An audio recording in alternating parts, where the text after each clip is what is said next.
कर्कटे पूर्वफल्गुन्या तुलसी काननोद्भवा पाण्ये विश्वम्भरां गोदा वन्दे श्रीरङ्गनायकम्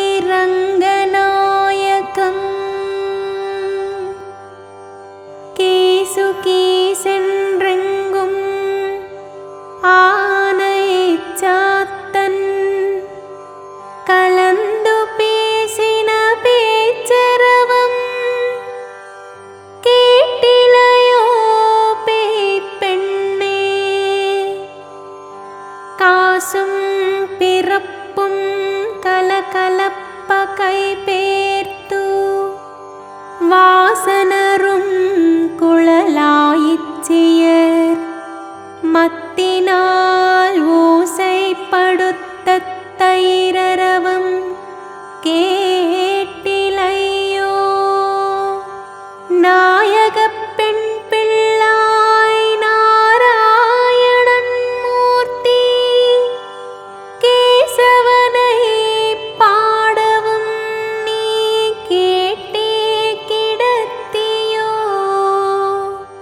தேசமுடையாய் తిరువేలోరెంబావాయ్.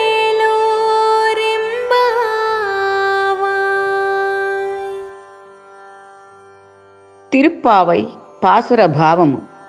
శ్రీవ్రతము మేలు వ్రతము ఎంతో మేలు చేకూర్చినది.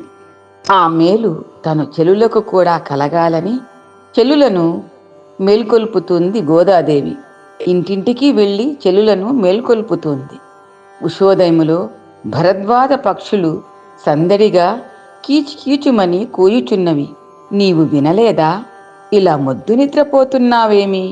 గొల్లబామలు సిగలో పరిమళమైన పువ్వులు అలంకరించుకొని మెడలో హారములు శబ్దము చేయుచుండగా కవ్వములతో పెరుగు చిలుకుతున్న సవ్వడి వినపడలేదా? అందరినీ నడిపించే నాయకురాలు వంటి దానివి. కేసి అనే రక్కసిని కూల్చినవాడు అంటూ శ్రీకృష్ణుని మరియొక లీలను ప్రస్తావిస్తోంది. కేశవా అని శ్రీకృష్ణుని నారాయణుని మేము కీర్తించ విని కూడా ఇంకా పడక వీడకున్నావే, తలుపు తెరువు అంటోంది. ఈ పాసురంలో గోదాదేవి ప్రభాత వేళలో పక్షుల సందడి, కీచుకీచు శబ్దాలను ప్రస్తావిస్తూ తెల్లవారిపోయింది, నువ్వు వినలేదా? మొద్దు నిద్ర అనగా తామసగుణమని, దాన్ని విడవాలని, భక్తితో ముందుగా లేచి కృష్ణుని సేవకు వెళ్ళాలని తొందర చేస్తూ హెచ్చరిస్తోంది సున్నితంగా.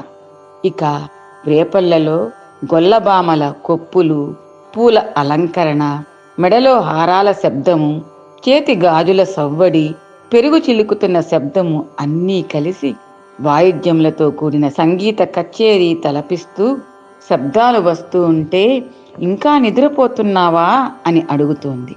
అన్నమయ్య కీర్తనలో నుదుటి గుబ్బల సరము ఉయ్యాలలుగా, పదరి కంకణరవము బహుగతుల మ్రోగా, ఒదిగి చెంపల కుప్పులొక్కింత వీగా అను భావమునకు యథాతథంగా ప్రతిబింబిస్తోంది. కేసిని చంపి కేశవనామం పొందిన శ్రీకృష్ణుని కేశవుని మేము కీర్తిస్తున్నది విని కూడా ఇంకా పడుకొని ఉన్నావే, తలుపు తీయి అని చనువుగా అంటుంది. గోదాదేవి దివ్య చరణాలే శరణం.